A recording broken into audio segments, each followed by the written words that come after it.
É verdade que Bitcoin não deveria ser considerado uma moeda por não ter lastro? Bitcoin é mais transparente que as moedas nacionais? Como que Bitcoin empodera os usuários? Meu nome é Fernando Bitloureiro, da Bitcoin nos Negócios, e eu tive o privilégio de conversar com Safiri Félix, da Coinverse, a respeito de essas e muitas outras questões, que ele esclarece na entrevista a seguir. Assista, pois inclusive ele dá conselhos para quem quiser empreender no ecossistema Bitcoin. Olá, aqui é o Fernando Bit da Bitcoin nos Negócios. Estou hoje com o Safiri Félix. O Safiri é sócio fundador da Coinverse, uma empresa bastante conhecida no meio Bitcoin. Eles prestam serviços de compra e venda de Bitcoins, até alguns serviços, né, inovadores que permitem você pagar contas de água e luz com Bitcoin. E por fim eles também têm caixas eletrônicos de Bitcoin no Brasil. Tudo bem, Safiri? Muito obrigado por participar aqui conosco hoje. Obrigado, Fernando. Prazer falar aí com você e com seus ouvintes sobre Bitcoin e a Coinverse. Maravilha. Você pode falar um pouquinho sobre a sua formação? Eu sou economista de formação, estudei também administração de empresas e me especializei em banking, né? Boa parte da minha Aham. carreira foi em bancos, eu trabalhei tanto em banco de atacado quanto em banco de varejo e também nos últimos 2, 3 anos aí em algumas startups que sempre tiveram algum pezinho em alguma coisa ligada à inclusão financeira, desenvolvimento de novos instrumentos. E aí, Uhum. desde junho desse ano, tocando a operação da Coinverse aqui no Brasil. Maravilha. Junho de 2014, então. E você, sendo economista, o que te levou a conhecer Bitcoin especificamente? Na faculdade, uma das matérias que eu mais gostava era política monetária, né? E aí você entende ali, você tem todo um receituário de boas práticas e os governos e as autoridades deveriam seguir para fazer o que é, a princípio, o objetivo central de uma autoridade monetária, que é preservar o poder de compra da moeda ao longo do tempo. O problema é que, Uhum. assim, entre a teoria e a prática tem uma distância gigantesca, né? O que a gente vê aí é que boa parte das autoridades monetárias, a preservar o poder de compra, muitas vezes é um objetivo secundário, né? Principalmente pós 2008, que a gente andou vendo são políticas monetárias anticíclicas rodando no mundo inteiro aí, onde a impressão de dinheiro chegou num ponto que coloca o sistema como um todo em níveis alarmantes de alavancagem, e que mais cedo ou mais tarde algum tipo de ajuste muito drástico vai ter que acontecer para colocar as coisas de volta no trilho.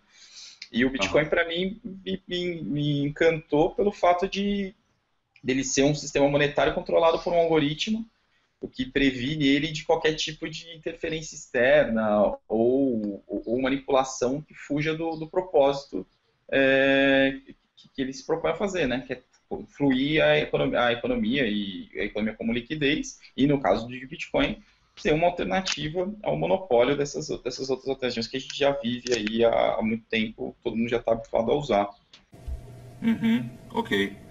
Você mencionou que a partir de 2008 é que ficou evidente isso, ficou mais evidente isso. O que aconteceu em 2008?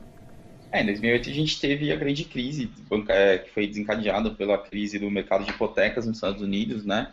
A gente tinha ali dois players que eram bastante significativos no mercado, que entraram em inadimplência e aí a partir disso acabou entrando um risco sistêmico. Até então que era um risco intrínseco daqueles dois players, acabou virando um risco sistêmico que mexeu com toda a liquidez do mercado mundial, né? A gente viu os mercados de crédito no mundo inteiro num primeiro momento ali, final de 2008, e praticamente sem fazer negócio, o dinheiro ficando mais caro, e aí os governos tiveram que entrar para resgatar bancos que estavam com seus balanços Resgate de ameaçados banco. e também para injetar liquidez na economia, né? Então, no Brasil, particularmente, a gente observou isso muito claramente com o aumento do papel do BNDES no financiamento da atividade produtiva, de várias linhas de crédito específicas com caráter mais de curto prazo, mas também com um papel governamental muito forte. Então, o que a gente viu foi isso, assim, foi um aumento da intervenção estatal na economia, e Uhum. hoje, né, passados aí 6 anos do episódio, o que a gente viu na prática foi um grande movimento de socialização dos prejuízos para reprivatização dos lucros logo na sequência, né? Os bancos foram socorridos entrou, algumas medidas de regulação e controle entraram, mas o sistema, não, pelo menos essa é a minha opinião, não deixou de ter os esqueletos no armário que fizeram com que aquela situação se formasse, né? E eu acho que o Bitcoin pode ser uma alternativa a isso, sem dúvida. Tá, isso é interessante. O Bitcoin como alternativa. Olha só, quando eu converso com as pessoas, né, e elas falam que o Bitcoin ele não pode ser uma alternativa porque é uma moeda digital que não tem lastro. Qual a sua resposta para esse tipo de inquietação? Primeiro que o lastro é um conceito bastante ultrapassado, né? A gente sabe, quem estuda economia sabe que desde o acordo de Bretton Woods, que foi no pós-guerra, o lastro foi abandonado. Nenhuma moeda hoje tem lastro. Existem algumas estimativas que dizem que no Brasil, que é um dos sistemas bancários mais bem regulados e controlados do mundo, só existe dinheiro disponível no banco. Se todo mundo for sacar amanhã o saldo que tem na conta corrente, ia ter para mais ou menos um terço das pessoas. Isso é uma estimativa, ninguém sabe ao certo esse número. Por quê? Diferentemente do Bitcoin, onde todas as informações são transparentes e disponíveis publicamente, a massa monetária do mundo é uma grande caixa preta, né? Que existem são estimativas, mas isso misturado com derivativo, com contratos, enfim, dos mais diversos. E a gente sabe que a inovação financeira é um dos ramos mais pujantes, né, em todos os mercados aí, não se sabe ao certo qual é a quantidade de dinheiro circulando. Isso é um problema na minha visão, né, porque quando você não sabe ao certo, você gera o que a gente chama em economia de assimetria de informação, onde você tem alguns agentes que têm mais informação que os outros e se posicionam muitas vezes contra o bem social e e do resto, né, da sociedade, para tirar lucros privados. Isso, em teoria, não é um grande problema. O problema é a assimetria de informação, né? É você não ter transparência. A gente sabe que a crise de 2008, o combustível dela foi a falta de transparência. E a relação inescrupulosa que os bancos tinham com os governos, né? Então, o Bitcoin pode ser uma alternativa a tudo isso. Fora, para mim, o grande ponto também, né, além desse aspecto econômico por trás, é que ele, pela primeira vez, ele possibilita trocas realmente diretas entre produtores e consumidores. Isso para mim é incrível, porque isso gera um nível de empoderamento e uma quantidade de novas possibilidades de arranjos que pode ser explorada muito grande. Ou seja, ao eliminar a assimetria de informações pelo fato do protocolo ser totalmente transparente, você acaba eliminando as falsas expectativas. E a mecânica de transferência também é muito interessante, né? O fato de você transferir aquilo instantaneamente, já chegar para a pessoa e pouco mais de 10 minutos depois ela já ter aquela transação confirmada e disponível, é realmente revolucionário, né? Isso pode mudar muitas coisas, assim. Hoje você pode vender ou prestar um serviço aqui no Brasil, recebendo Bitcoin, e com várias ferramentas que a gente tem hoje, não importa onde o seu cliente está, né? Ele pode estar na rua do lado, como ele pode estar do outro lado do mundo. A eficiência no pagamento é igual.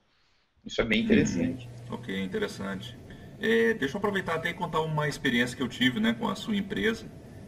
Eu moro em Madrid, na Espanha, e eu quis realmente experimentar, né, quanto tempo poderia fazer uma remessa de dinheiro aí para o Brasil, né? Então eu pedi para um amigo ir no seu caixa e comprei uma quantidade de bitcoins, uns 10 euros, e o experimento foi o seguinte: ver em quanto tempo e com que taxa de câmbio, né, terminaria sendo a transação para ele poder sacar R$ 20 aí na Vila Madalena, aí no Brasil, né? Então a transação demorou uns 20 minutos, menos que de 20 minutos, e a taxa de câmbio, né, entre eu comprar aqui em euros, mandar e ele sacar em reais, no final das contas saiu por um pouco mais de 5%, né?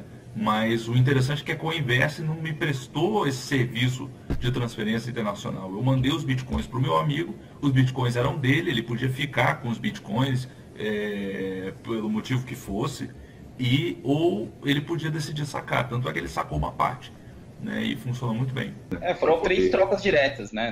Não, foram 2 trocas diretas, na verdade. Você trocou diretamente com ele e depois ele trocou diretamente com a empresa. Isso é muito, muito legal, né?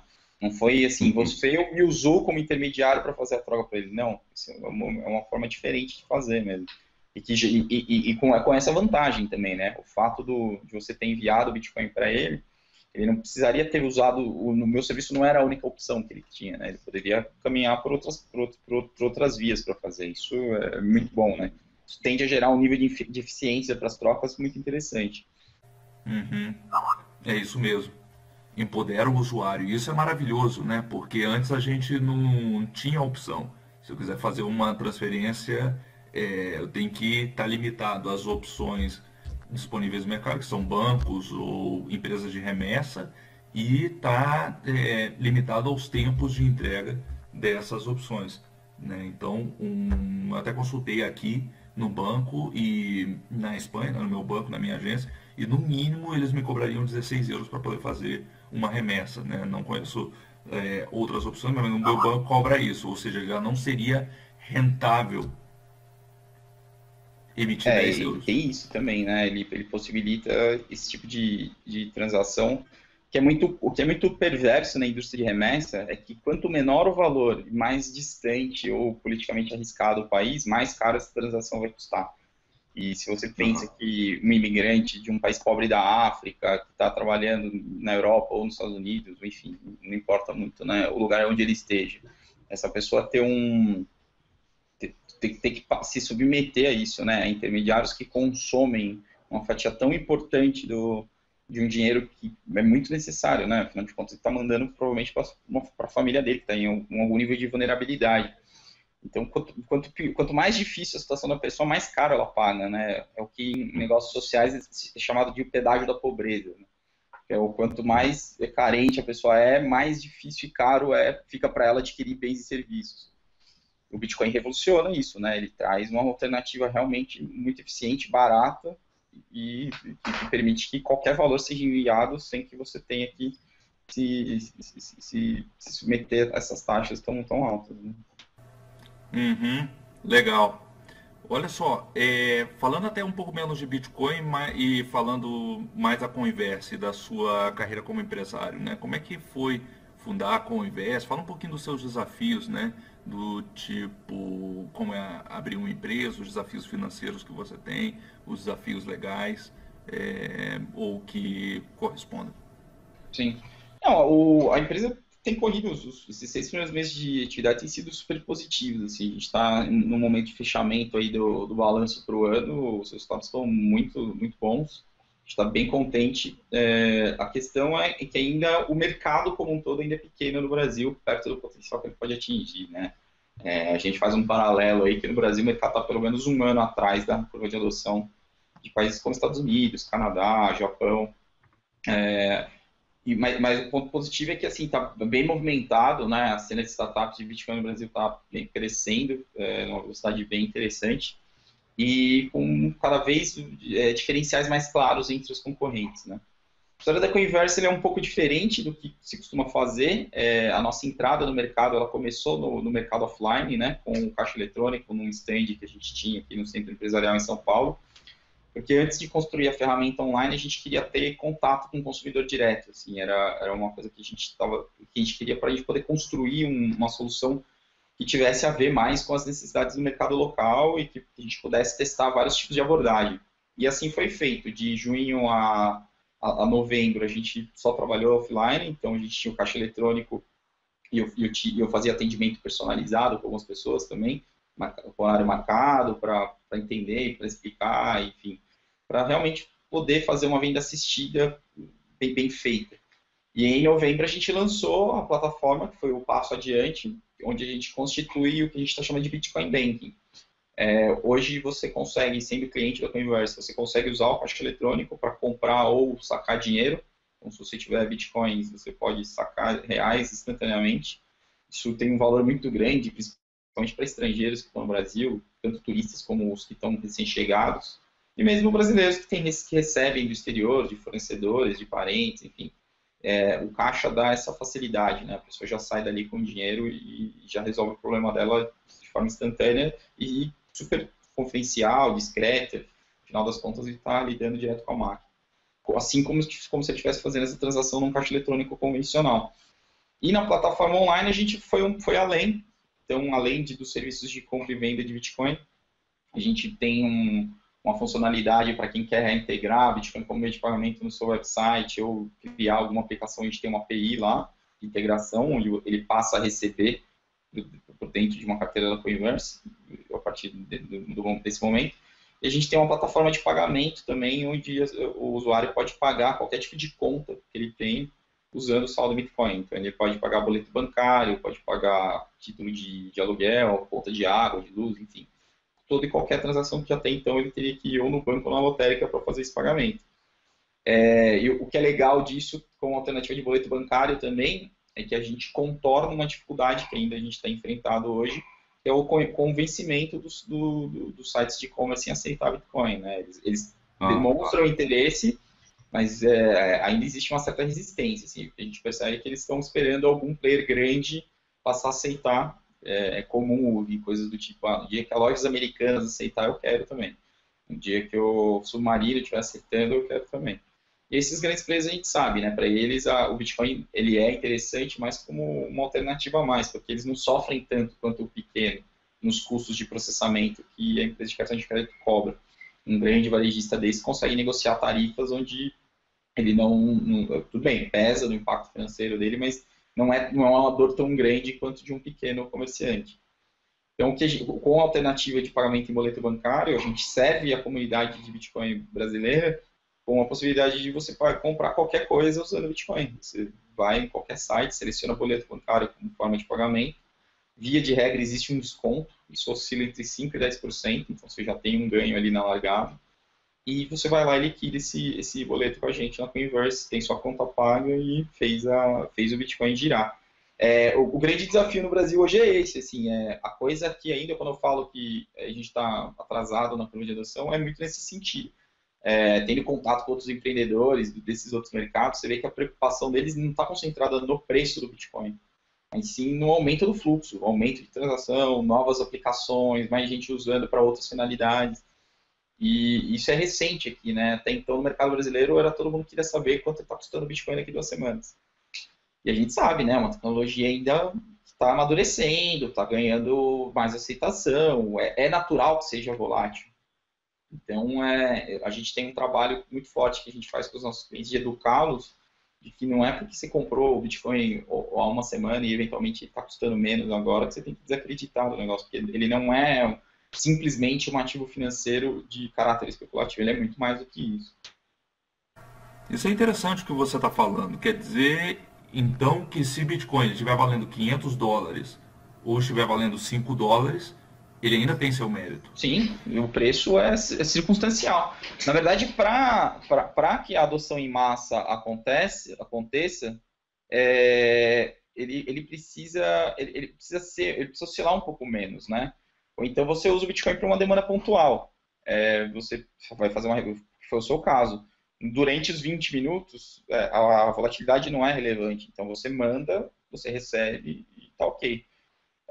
Mas o que a gente tem percebido é que aos poucos as pessoas caiu a ficha, assim, que o negócio não é ficar entesourando o Bitcoin, sim, compre Bitcoin, aumente suas posições do Bitcoin, mas também use os seus Bitcoins, que é isso que vai fazer com que a coisa avance, né?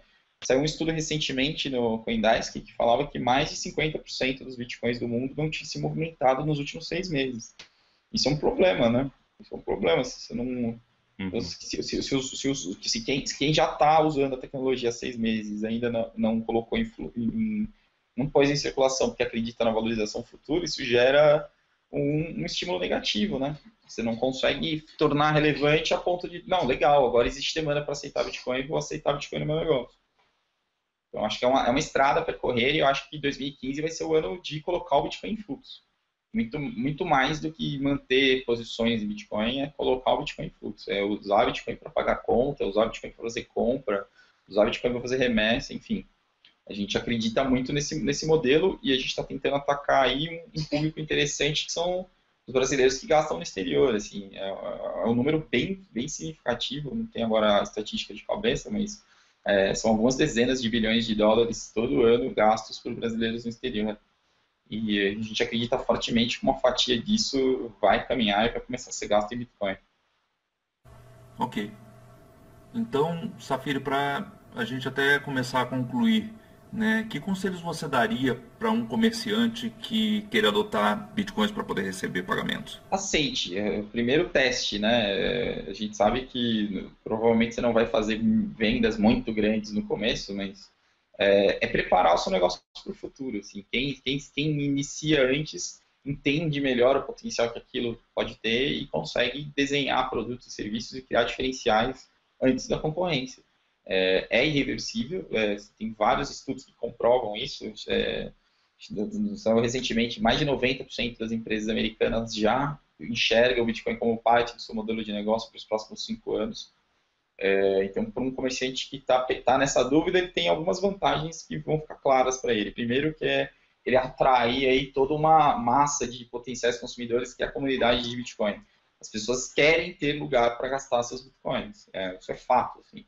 E já são mais de 2 milhões de pessoas no mundo, uma massa monetária que está perto de 5 bilhões de dólares. É dinheiro na mesa. Se você tiver um produto bom, se tiver atender bem seus clientes, você tiver ainda esse diferencial que é você aceitar, você tem uma perspectiva bem positiva de atrair esse público. Fora isso, toda a eficiência, né? O fato de você não ter o risco de um chargeback, em algumas indústrias isso é bem relevante. Tem e-commerces no Brasil que beira 10% de chargeback. É um número grande. E você saber que você faz uma venda com segurança, que aquele dinheiro é seu, você já recebeu, basicamente é o quê? O Bitcoin, eu entendo o Bitcoin como uma forma mais eficiente de você receber dinheiro.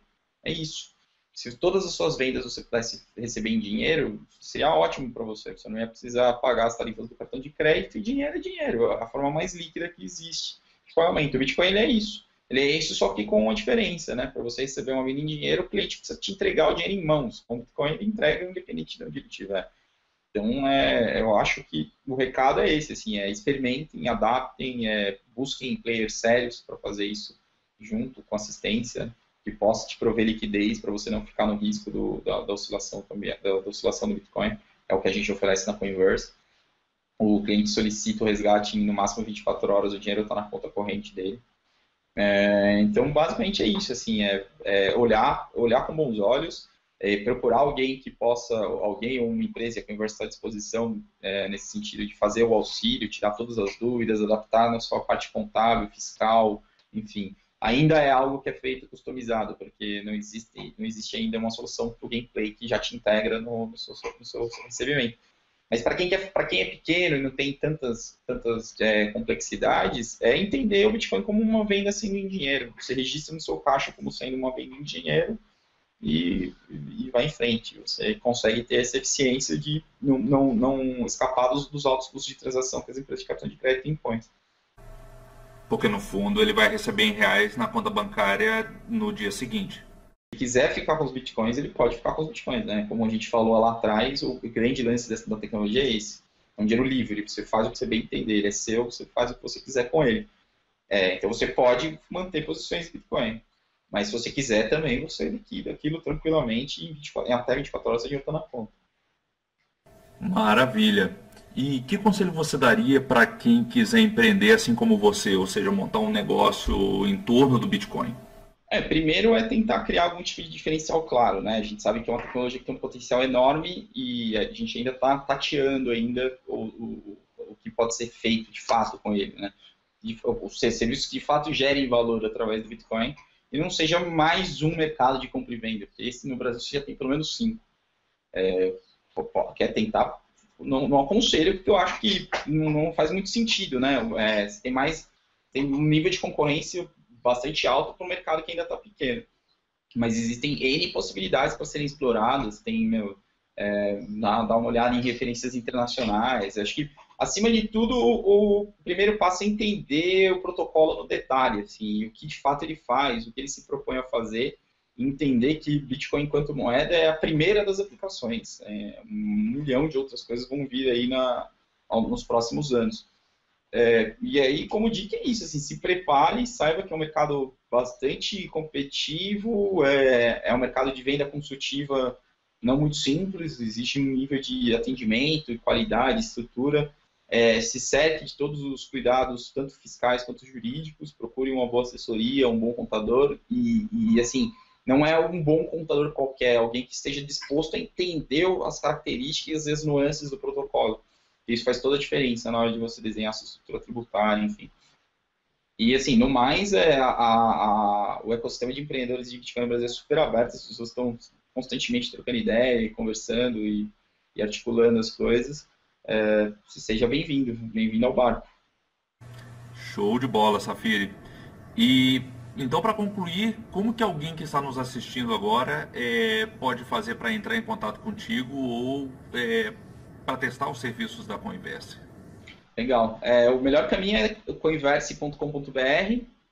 A plataforma está lá, bem simples, tem vários canais de comunicação lá dentro, se você precisar ter qualquer tipo de assistência. Quem estiver em São Paulo, convido para conhecer o Caixa Eletrônico, aqui na Vila Madalena. A gente está na Rua Laboriosa 89. E no mais, meus contatos eu posso passar, não sei, é safiri@coinverse.com.br. Maravilha, Safiri. Bom, vamos concluir por aqui então. Muito obrigado por conceder essa entrevista para bitcoinsnegócios.com.br. Foi um prazerzão falar com você e você nos aportou muita informação valiosa. Obrigado de verdade. Tenha um ótimo dia.